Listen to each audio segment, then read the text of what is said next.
what is it? Surefire ticket to understanding persuasive devices and taking. Pardon? People pay you for this. Yes, but I won't. I don't want to seem like I'm really spruiking. $3, $3. Link in bio. No, it's about the children learning. It's really about the children learning. Okay, that's why I do this. It's about the children, and the money's just a lovely little cherry on top. Guys, this video is so persuasive. True story.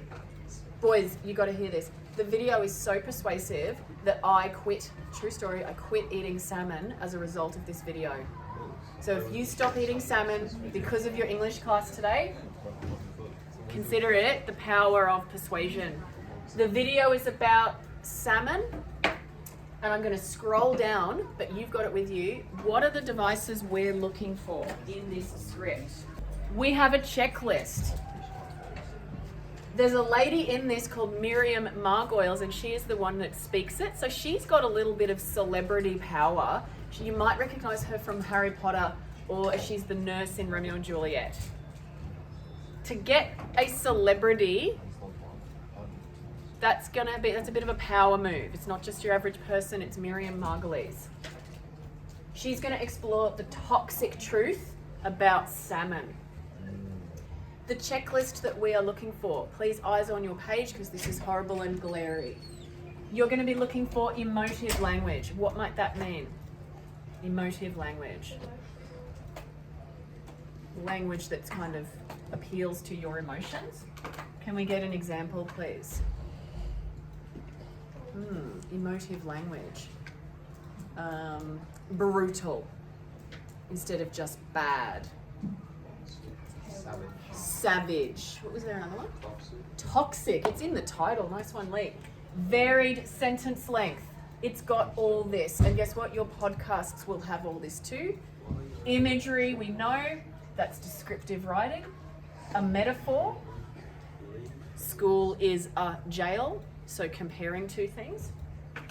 Colloquialism. What's an example of an informal colloquial Australian saying? G'day. Snags. Mate. So something a little bit less formal. Okay?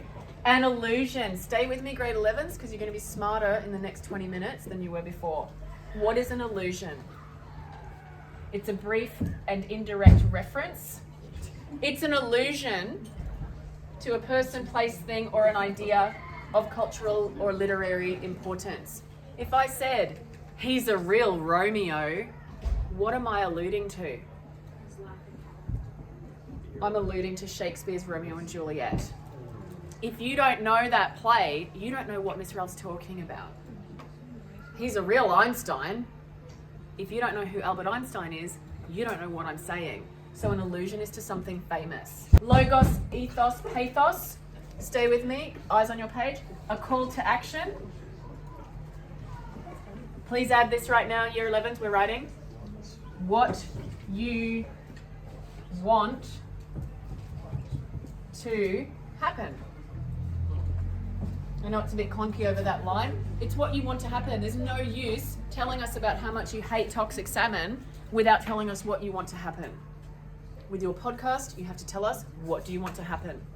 Don't just complain for 5 minutes. What's the course of action? Finally, inclusive language. This is things like we, us, and please write these right now. We, us, our. Politicians are doing this all the time. I'm not going to say in my speech, I need to do better because some people are racist. No, I might say, we all need to do better because our community depends on it. It's a way of bringing in everybody.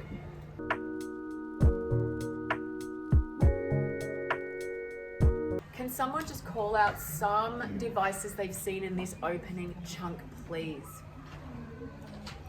Anything. Alarming. Alarming, we're calling that what? Emotive language, thanks. It's the opposite.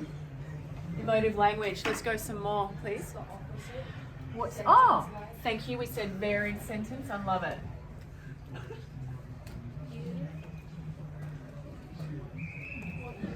Wait one sec, go for it. Where is Frankenstein fish? Beautiful. Frankenstein fish is an illusion. What is it alluding to? The novel Frankenstein. And we said that was because it implies that this fish is an ugly mash. Look at these amazing people. Which is a? Thank you.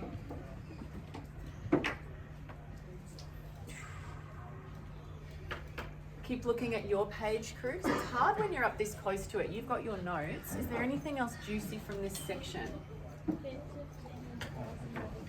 I love that bit. Fin to fin with thousands of its kin. What? Of course we have a crow. What are we calling that? Imagery. Fin to fin with thousands of its kin. Yeah, there's a bit of rhyme there. Cool. It doesn't have the cauldron here, does it? I'm just going to stay here for a sec.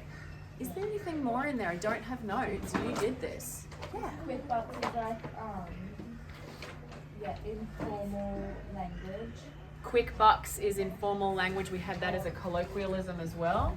Quick bucks. I'm just going to call it informal. So we're saying, thanks to Katja, we're saying just we've got some logos here, which is some facts. Guys, if you were doing your podcast about pill testing, you'd have to at some point give a fact, a definition of what it is. The result of chicken feathers, beaks, this bit makes me want to vomit. Carcasses, I'm going to call this imagery as well. Who else has got one from this para? Yeah. Can you say that again, please? And that cauldron is something. It's good, isn't it? Their round cage, yep, beautiful. It's a cauldron of disease. This is a metaphor. Because what is a cauldron? Lovely, it's a witch's pot. It's where they put all the gross stuff over the fire. I love that you guys did deformity that sits over a bubbling mound of filth, lots of imagery, that smoulders the seabed and starves the water. Metaphor of life-giving oxygen. Who said one there that I missed a second ago? Where is laced? Oh yeah, laced. And I think we were calling that emotive language because it's pretty heightened, alarmist language.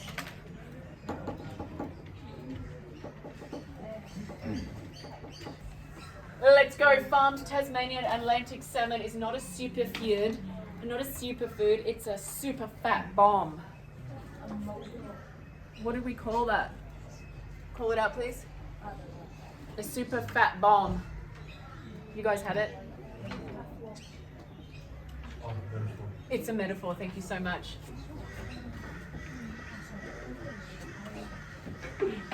We like this, we're going nice and fast. The trans fats in them are industrial additive. They're banned in the United States. Fact, fact, fact. We did emphasize this bit. I'm going to say that again. You need to hear it twice. It's a repetition, lovely, and it's for emphasis. Fat in it, then a Big Mac and fries. I'm not going to annotate all that because there's lots of logos there. The chemical preservatives are banned.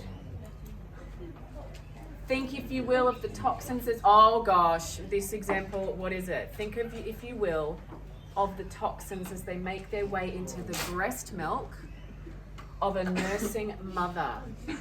It is what, sorry Kasha? It is pathos, of course.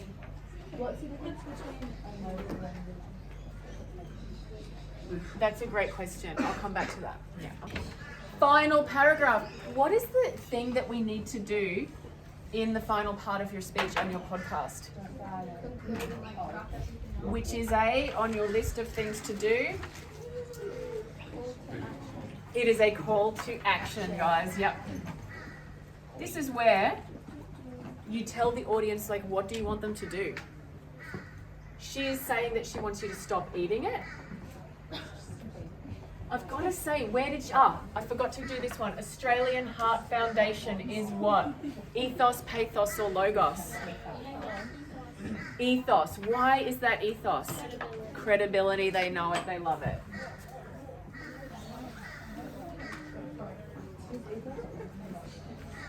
Ethos is that credibility, that street cred, that believability. She's pulling out the big guns with someone we trust. Final one, guys. Why has she mentioned Charles Dickens? What's that an example of? It's an example of? Thanks to the back row. Louder. Louder, please. Allusion. Thank you so much. And we didn't find an example of inclusive language. Lee, can you see an example of inclusive language in the top line there? Where, thank you so much. Well done. Guess what? Did we find every single thing? Yeah, guys, we did. So that concludes our persuasive. I know.